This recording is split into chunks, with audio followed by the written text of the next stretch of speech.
You want to know about the humans? Fine. Sit down. Pour yourself something strong because you are going to need it. My name is Vekk. I commanded the third wave of the Karath Imperial Fleet, and before you ask, yes, I was there. I saw everything. And no, I don't sleep well anymore. The war started like most wars do, stupidly. Some hothead admiral named Drazik decided that Earth, that little blue marble spinning in the unfashionable arm of the galaxy, would make an excellent addition to the Empire. Easy target, he said. Primitive species, he said. They barely have fusion drives, he said. Drazik sent exactly 12 battlecruisers to claim the planet. Standard procedure. Overwhelming force. Make them surrender, take their resources, move on to the next conquest. Simple. Except none of those ships came back. Not one. No distress signals. No wreckage. Nothing. They just vanished like morning fog under a sun that actually cares about showing up to work. The Empire did what any rational government would do when faced with mysterious disappearances. They panicked. Then they got angry. Then they got stupid. Emperor Thax himself, may his scales rot in the void, declared a holy vendetta. Can you believe it? A holy vendetta against a species that still thought reality television was entertainment. The decree went out across all 700 colony worlds. Every able ship, every capable crew, every weapon that could fire, fly, or explode was to gather at Rally Point Sigma. And gather we did. 900,000 warships. Let me say that again so it sinks into your thick skull. 900,000. The largest military force ever assembled in galactic history. Ships from every corner of the Empire. Dreadnoughts that could crack planets. Carriers that launched fighter wings numbering in the thousands. Destroyers, frigates, cruisers, gunships, support vessels, supply chains that stretched back 3 solar systems. The humans had maybe, 200 warships? Generous estimate. Most of them held together with optimism and duct tape, which I later learned was some kind of religious artifact to them. This was not going to be a battle. This was going to be an extermination. A demonstration. A lesson written in fire and vacuum for any other species thinking about resisting imperial expansion. I remember standing on the bridge of my flagship, the Talon of Righteousness, because apparently someone in Naval Command thought naming ships after abstract concepts was intimidating. Around me, holographic displays showed the fleet stretching in every direction. Thousands upon thousands of ships, their engines burning like angry stars. My second in command, a young officer named PRYX, practically vibrated with excitement. Sir, we will be remembered forever for this victory. Victory? I turned to look at him. PRYX, this is not a victory. This is pest control with delusions of grandeur. But orders were orders, and the Emperor wanted his vengeance. We jumped into human space with enough firepower to sterilize a dozen worlds. The plan was elegant in its brutality. Surround Earth. Destroy their orbital defenses. Make them watch as we dismantled their moon just to prove a point. Then demand surrender. If they refused, we would turn their oceans to steam.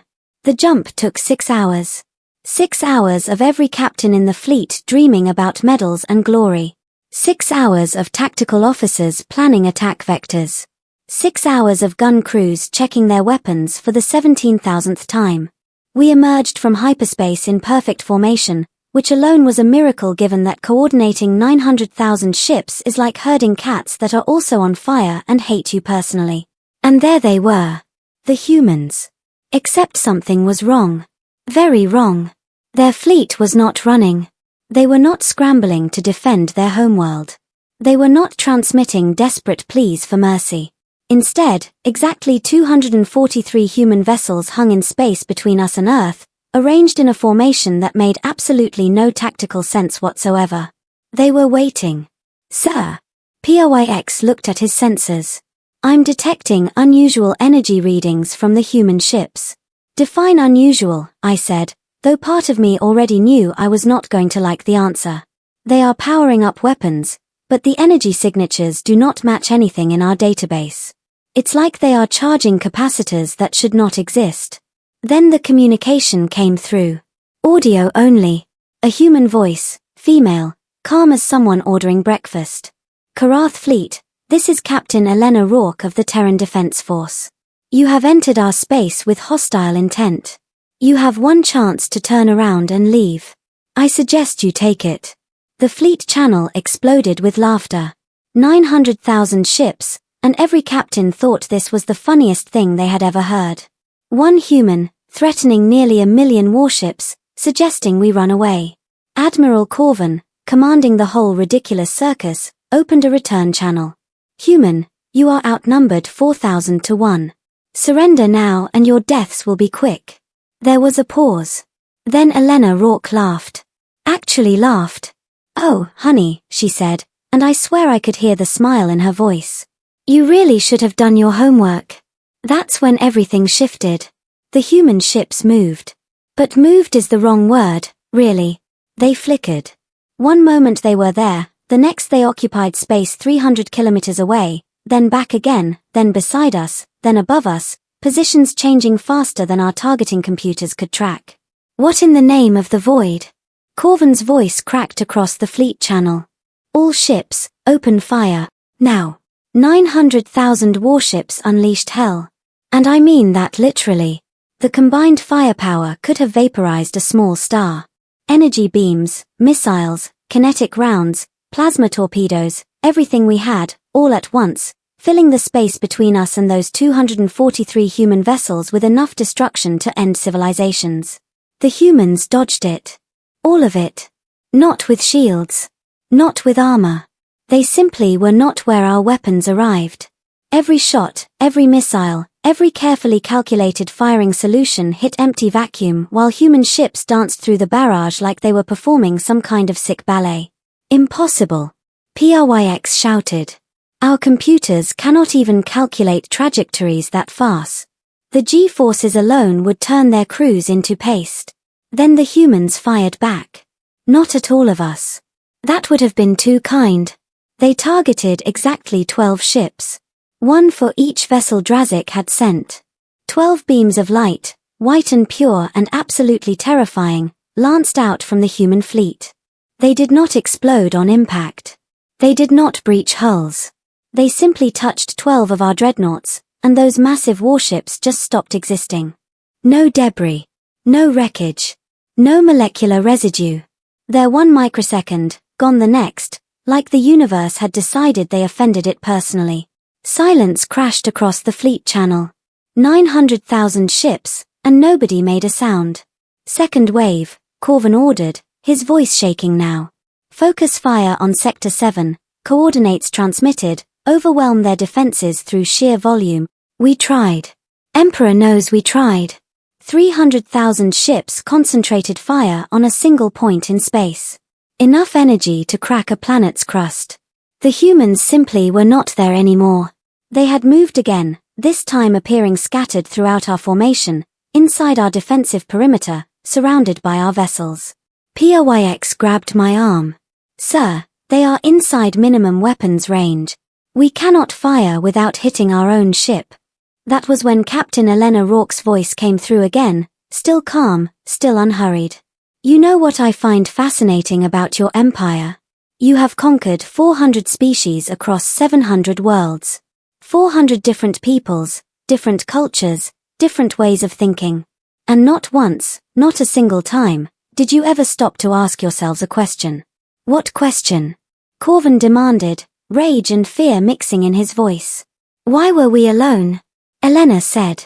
Earth sits in a crowded galaxy, surrounded by spacefaring civilizations, and yet nobody bothered us for 3,000 years. Did you think that was coincidence? Did you think you were just the first to notice the primitive humans? My blood went cold. Colder than space itself.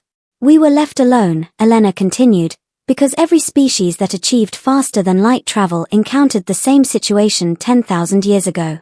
Humanity was quarantined. By mutual agreement. By every civilization in this galaxy. Because they were terrified of what we might become once we figured out how physics actually works. You are bluffing. Corvin shouted. Am I? Tell me, Admiral, how long have your species been using hyperspace? 5,000 years. And in all that time, you have been using it wrong. You treat space-time like something to push through, to tunnel across, to violate with brute force. But humans, we asked it nicely. We figured out that reality is not a wall to break, but a friend to negotiate with. One of the human ships suddenly appeared directly in front of the Talon of Righteousness.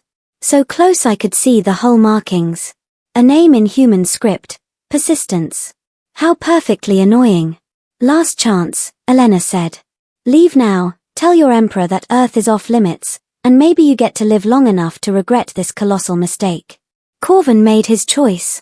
All ships. Ramming speed. If we cannot shoot them, we will crush them with our mass. The fleet surged forward. 900,000 ships accelerating toward 243 targets. Superior numbers. Superior mass. Superior tonnage. Basic physics, right? Wrong. The human fleet vanished. Completely. Every single ship, gone in an instant. Our sensors showed nothing. No energy signatures. No mass readings. Nothing. Then they reappeared. Not in front of us. Behind us. Every single human vessel now occupied the exact space our ships had occupied 3 seconds ago.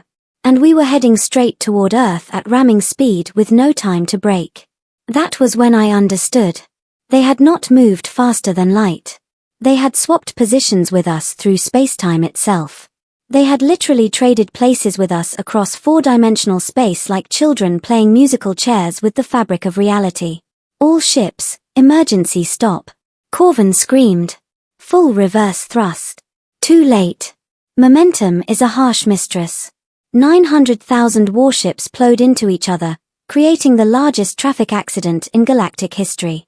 Ships collided, exploded, careened into other vessels which collided with others, a cascading disaster that turned the most powerful military force ever assembled into a debris field of shame and regret. The Talon of Righteousness survived. Barely. We spun wildly, systems failing, crew thrown about like toys in a child's tantrum. When we finally stabilized, I looked at the tactical display and wanted to cry. 400,000 ships destroyed. By our own momentum. Without the humans firing another shot. Elena Rourke's voice came through one final time. I believe this concludes our demonstration. You have 12 hours to leave our system. Any ship still here after that becomes part of our new orbital debris collection. We are starting an art installation and could use the materials. Corvin gave the retreat order. What was left of the Karath Imperial fleet limped home in disgrace. The Emperor did not execute Corvin. That would have required admitting what happened. Instead, he quietly declared Earth a protected religious site and forbade any Imperial ship from going within 50 light-years of human space. And me. I retired. Opened a tavern on a quiet colony world. When people ask about my service, I tell them I was a logistics officer. Boring work. Nothing exciting ever happened. Because the truth is that humans did not defeat us with superior weapons or tactics or even technology.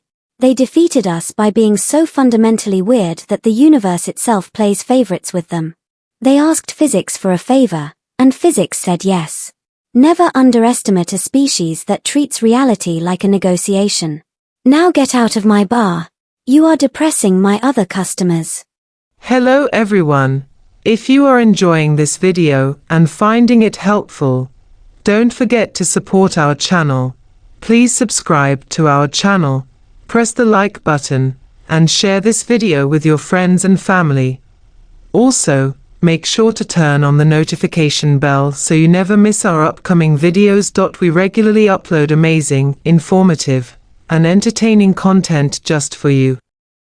Your support means a lot to us and motivates us to bring even better content in the future. Thank you so much for watching, and welcome to our growing community.